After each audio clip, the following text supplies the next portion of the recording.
everyone, welcome to FSSAI presents Flavors of Shri अन्ना। समझ गया। क्या समझ गया? अभी तो मैंने शुरू भी नहीं किया। मेरा नाम राजा क्यों रखा है? क्यों रखा है? क्योंकि हम राजा लोगों के दरबार में खाए जाते हैं। राजा लोगों के दरबार में भी खाए जाते थे। दरअसल राजा महाराजा इसको खाते थे इसके हेल्थ बेनिफिट्स और इसकी न्यूट्रिशनल वैल्यू की वजह से।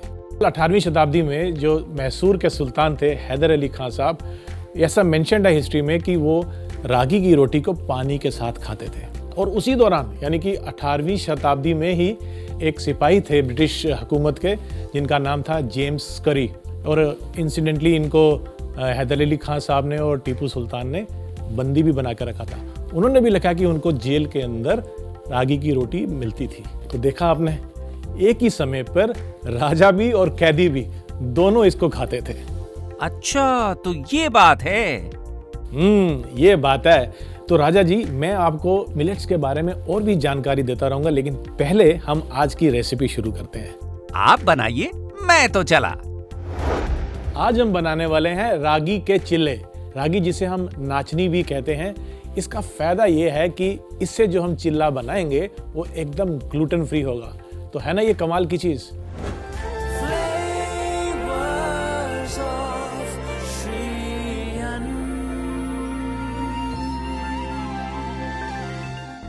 इसके लिए सबसे पहले हम बैटर तैयार करते हैं, और बैटर बनाने के लिए मैं लूंगा रागी का फ्लावर। एक बड़े से बोल में इसको डाल लेते हैं। तो यहाँ पर हमने लिया रागी का फ्लावर। अब इसमें हमने ये करना है कि जितना हमने रागी का फ्लावर लिया है यानी कि नाचनी का आटा लिया है, उसी मात्रा में हम लेंगे बेसन भी। तो ये हम इसमें बेसन भी मिला लेते हैं।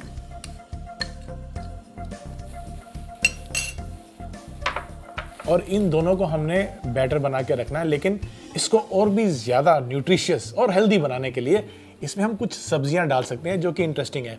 इसमें चॉइस आपकी हो सकती है कि आपको जो सब्जियां पसंद है वो इसमें आप डाल सकते हैं।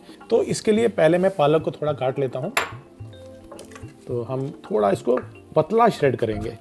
कारण ये है कि चिल्ला बना रहे हैं तो इसमें मोटा मोटा ना है, इसलिए हम इसको थोड़ा पतला पतला काट लेंगे। और अभी हम इसको साइड में रख लेते हैं। और बैटर बनाने के लिए हम इसमें थोड़ा पानी घोलेंगे और एक गाढ़ा सा बैटर बना लेंगे। और इसमें पहले थोड़ा पानी डालेंगे, फिर बाद में ज्यादा पानी डाल लेंगे। इन सबको मिला लेते हैं। तो पहले हम थोड़ा पानी डालेंगे, थोड़ा इसलिए क्योंकि जब हम बैटर बनाते हैं तो बैटर पहले गाढ़ा बनाएं तो उससे जो लम्प्स होते हैं बैटर में वो पहले निकल जाते हैं। एक बार ये लम्प्स निकल जाएं तो उसके बाद कंसिस्टेंसी को सही करने के लिए फिर जितना भी पानी चाहिए आप वो डाल सकते हैं। अभी ये गाढ़ा है। और पानी डालने के बाद हम बैटर की कंसिस्टेंसी को चेक कर लेंगे। हमें ज़्यादा पतला बैटर नहीं चाहिए यहाँ पर। अब इसमें हम डालते हैं बाकी सामान। सबसे पहले आइए इसमें हम डाल लेते हैं नमक। और नमक के अलावा हम इसमें कुछ ज़्यादा नहीं डाल रहे क्योंकि जो इसको स्पाइसी बनाने के लिए हम इस्तेमाल कर रहे हैं वो तो हरी मिर्च है। तो हरी मिर्च आप उतनी ही डालें जितनी आपको लगता है कि आप खाना चाहते हैं। कई बार बच्चे भी खा रहे होते हैं तो थोड़ी सी इसमें हम डालेंगे हरी मिर्च, बारीक कटा हुआ प्याज। यहाँ पर मैंने गाजर ली है। गाजर सीजन में दो तरह की होती है, या तो लाल गाजर होती है या फिर जो ऑरेंज गाजर मिलती है, पूरा साल मिल जाती है, तो इसको भी आप डाल सकते हैं। तो थोड़ी सी इसमें हम गाजर भी ले लेंगे। ये काफ़ी इसको न्यूट्रिशियस तो बनाएगा ही, कलरफुल भी बहुत बना देता है।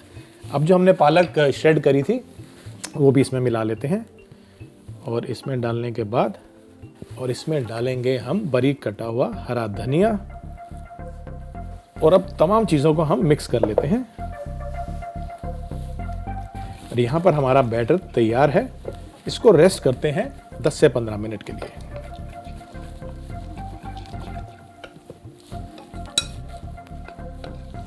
तो सबसे पहले हम पैन गरम कर लेते हैं। तो मैं लेता हूँ एक फ्राई पैन और इसको गरम कर लेते हैं। और इसमें डालूंगा मैं थोड़ा सा ऑयल।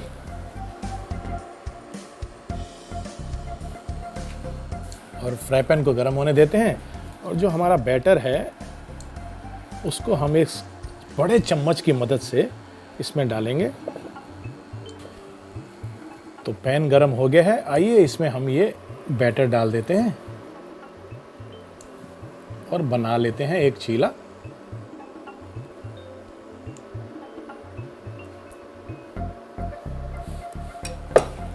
चीले को हमने धीमी आंच पर पकाना है, यानी कि जो इसकी हीट है वो हमने मीडियम रखनी है।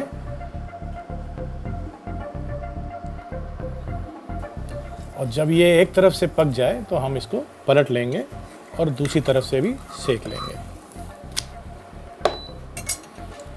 तो इसको हमने दोनों तरफ से सेक लेना है, पलट के भी इसको। जब ये इवनली कलरिंग आ जाए इसके ऊपर कुकिंग की, बस तब तक के लिए हमने इसको पकाना है। तो चीला हमारा तैयार हो चुका है, आइए इसे एक प्लेट में निकाल लेते हैं और साथ ही में एक लाजवाब सी चटनी भी बनाएंगे। तो पहले हम चीला निकाल लेते हैं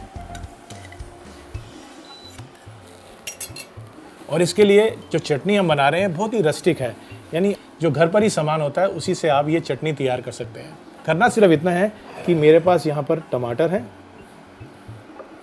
और हरी मिर्च और लहसुन है। इनको आप चूल्हे के ऊपर, आग के ऊपर या अवन में रोस्ट कर लें। जब ये रोस्ट हो जाएगा तो ये कुछ इस तरह से हो जाएगा। और करना सिर्फ इतना है कि इसको आपने मिक्सी में पीस लेना है। और ये टमाटर है इसको हम 1 के 2 हिस्से कर लेंगे, ये भी इसमें डाल लेते हैं और साथ ही में ये लहसुन भी इसमें डाल लेते हैं। इसमें आपने कोई पानी ऐड नहीं करना है।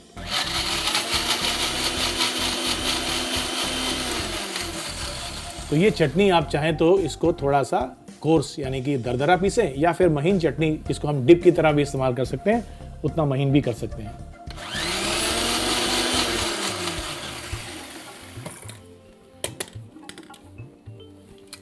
तो चटनी में हम डालेंगे थोड़ा सा नमक और आप चाहें तो इसमें थोड़ी सी लाल मिर्च भी डाल सकते हैं यदि आपको ये कलर इसका रेड चाहिए ज़्यादा। तो ये हमने निकाल ली चटनी और इसको ट्रांसफ़र कर लेते हैं हम एक बोल में।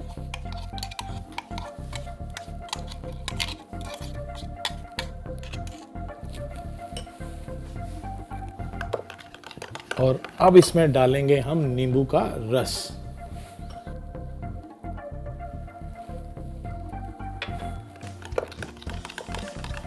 तो ये हमारी चटनी तैयार है, इसको हम यहाँ पर लगाएंगे एक बोल में।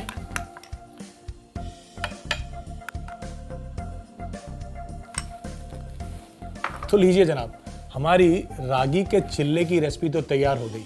ये तो एक रेसिपी है। अब देखिए ना, मिलेट्स को तो हजारों सालों से खाया जाता है। इसको राजा महाराजा भी खाते थे, इसको आम जनता प्रजा भी खाती थी और कहा जाता है कि ये भगवान को भी अर्पित किया जाता था मंदिरों में।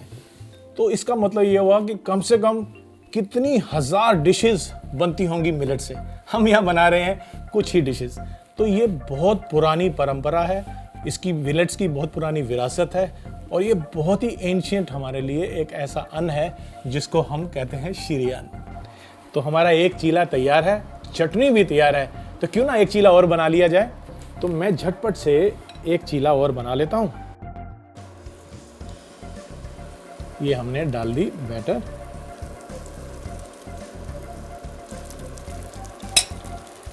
जब ये एक तरफ से पक जाएगा, वैसे ही जैसे हमने पहला चीला बनाया था, इसको भी हम दोनों तरफ से सेक लेंगे।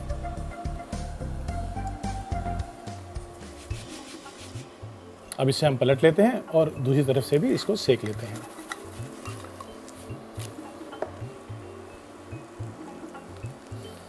आइए अब इसको निकाल लेते हैं प्लेट में।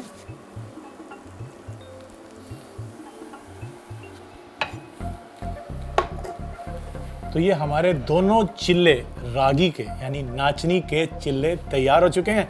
इसके साथ हमने भुने हुए टमाटर की चटनी बनाई है।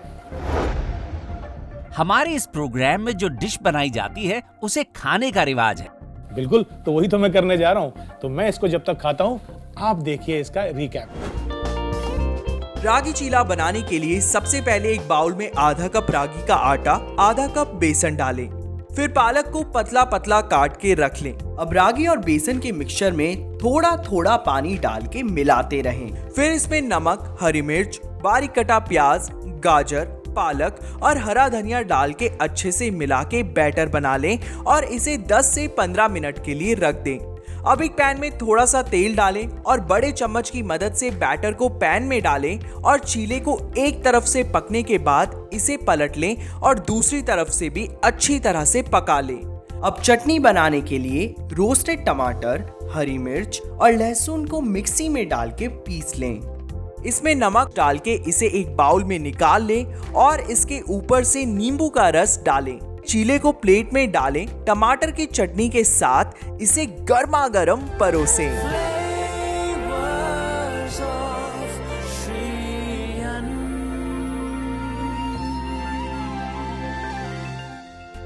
खाने की और रेसिपीज की बातें तो चलती रहेंगी, क्यों ना कुछ ज्ञान की बातें कर लें।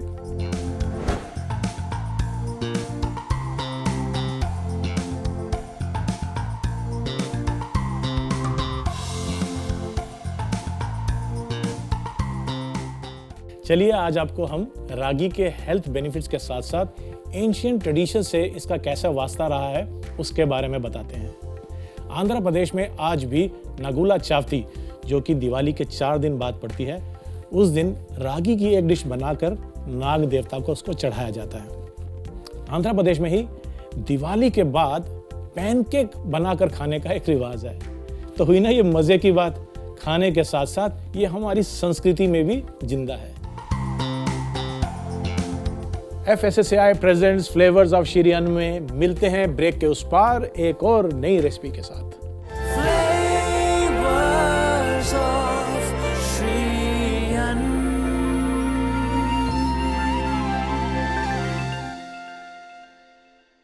Welcome back to FSSAI presents flavours of Shri Anna. मैंने आपसे कहा था कि बहुत सारी वैरायटीज है मिलेट्स की, तो ऐसी एक वैरायटी जो कि भारत में क्या पूरे विश्व में बहुत ही प्रख्यात है, वो है सोरगम यानी कि ज्वार। तो आइए आज की रेसिपी हम बनाते हैं सोरगम से। हम बनाएंगे ज्वार का हलवा या सोरगम का हलवा।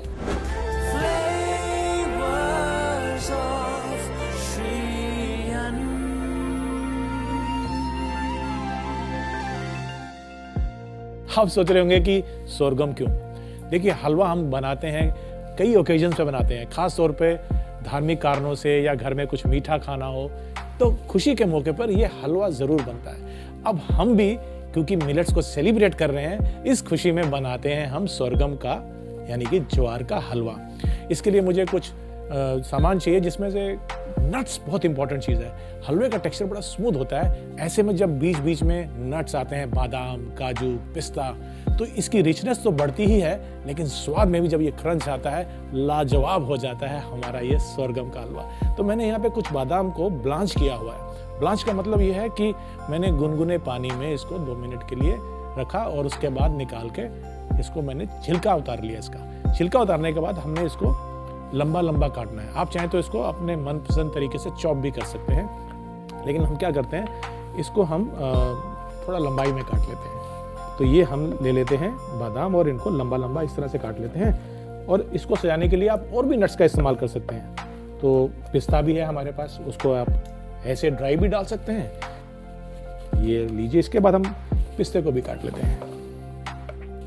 और अब बारी आती है बादाम के बाद पिस्ते की। मैंने तो पिस्ते को भी ब्लांच ही कर लिया था। इसमें बादाम को इसमें निकाल लेते हैं। अब पिस्ता ले लेते हैं और इसको भी हम उसी तरीके से लंबा लंबा काट लेंगे।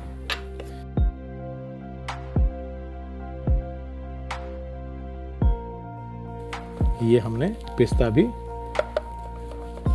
लंबा काट लिया। तो लीजिए जनाब, पिस्ता तो स्लाइस हो गया। अब इसको एक बोल में निकाल लेते हैं और साइड में रख लेते हैं।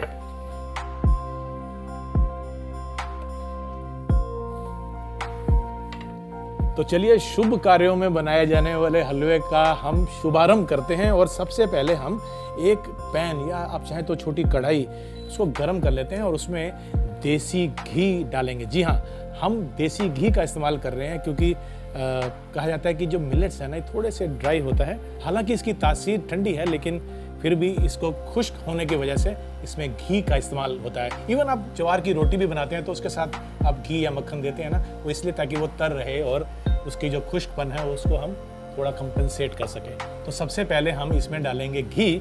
यहाँ मैं देसी घी ले रहा हूँ।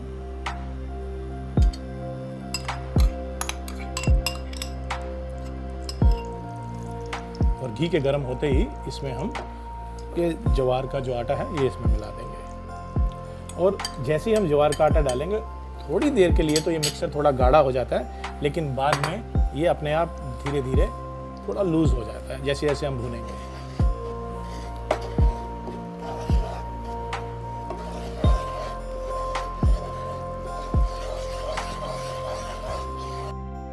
और जैसे ही धीरे धीरे ये पकता जाएगा, थोड़ा थोड़ा घी जो है सतह पे आना शुरू हो जाता है। सोरगम या ज्वार का एक और फायदा ये है कि ये इजीली डाइजेस्टिबल है, ये हजम आसानी से हो जाता है। आप देख सकते हैं कि इसका जो अब रंग है वो धीरे धीरे सुनहरी होता जा रहा है, और साथ ही में एक अरोमा जो इसकी फ्रेग्रेंस आती है भुनने की, वो भी अब किचन में महसूस की जा सकती है। लाइट ब्राउन हो गया है। इसमें हम इस स्टेज पे थोड़े से नट्स डाल सकते हैं जो साथ साथ भुनते भी रहेंगे। तो इसमें मैं लंबे कटे हुए थोड़े से बादाम डाल रहा हूँ।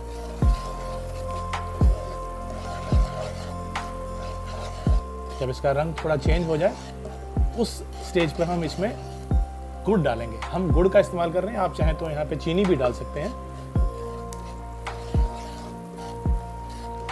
ये हम इसमें गुड़ डाल देंगे जिसको हमने ग्रेट किया हुआ है। धीरे धीरे जो गुड़ है वो पिघलना शुरू हो जाएगा और एक बॉडी मिलने शुरू हो जाएगी हलवे को।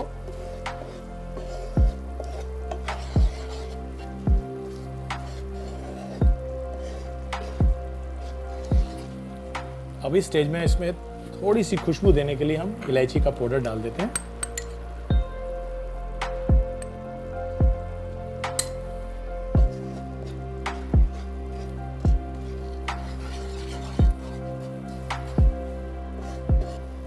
इसका इंडिकेशन ये है कि जब घी और भी ज्यादा धीरे धीरे छोड़ने लगे, सतह के ऊपर आने लगे, तो ये भुन चुका है। और खुशबू तो बता ही रही है कि ये भुन गया है।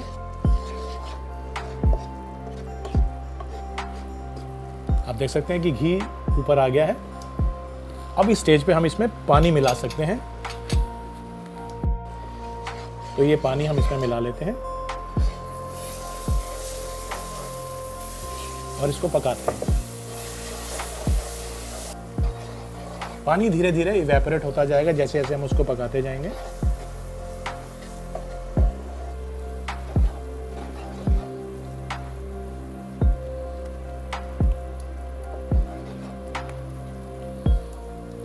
तो लीजिए, हमारा सोरगम हलवा तैयार हो चुका है। अब इसको सर्व करते हैं। तो मैं ये वाला बाउल ले लेता हूं और इसमें हम निकाल लेते हैं इस हलवे को।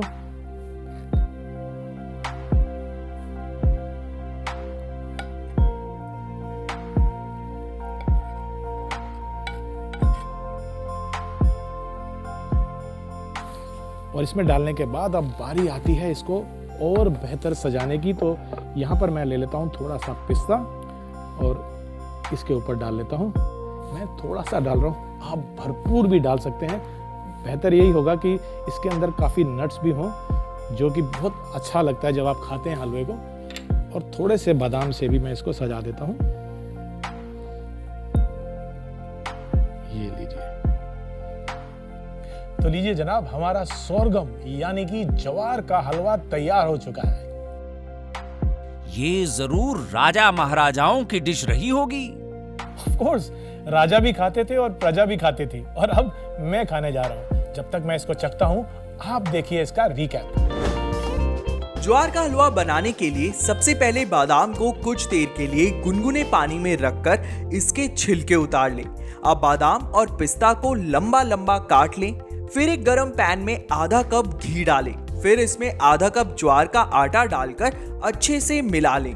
अब इसमें बादाम डालकर भूने और हलवे के सुनहरे होने पर इसमें ग्रेटेड गुड़ डालकर इसे और अच्छे से मिला लें। पकने के बाद इसमें इलायची का पाउडर डालें। अब इसमें आधा गिलास पानी डालें और लगातार चलाएं। ज्वार का हलवा तैयार होने पर एक बाउल में हलवे को निकाल लें और ऊपर से इसमें पिस्ता और बादाम डाल के गर्मा गर्म परोसें।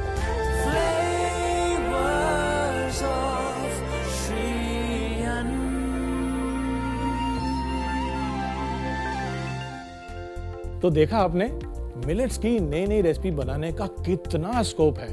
आप भी घर पे मिलेट्स की नई नई रेसिपी को ट्राई करते रहें, एक्सपेरिमेंट करते रहें। ना जाने किस दिन कोई ऐसी रेसिपी बन जाए जिसे राजा और महाराजा खाया करते थे। अगले एपिसोड में मिलेट की एक और रेसिपी के साथ फिर से हाजिर होंगे। तब तक के लिए नमस्कार। मैं आपको बता दूं, आप टेक 2 यहीं से लेंगे, लेकिन नेक्स्ट क्यों क्या है boss? I have to come forward ना, प्लीज डोंट मूव। नहीं प्रॉब्लम नहीं। To have to say that राजा और प्रजा वाला, ये नहीं बोलना वो। अब यहाँ से शुरू करेंगे कुकिंग का। Okay, this camera. हमारे इस प्रोग्राम में जो डिश बनाई नहीं ये तो हो गया ना, इसके बाद तो कुछ नहीं। ये हटाना बेटे बर्तन, अगर क्लियर करना तो कर सकते हैं।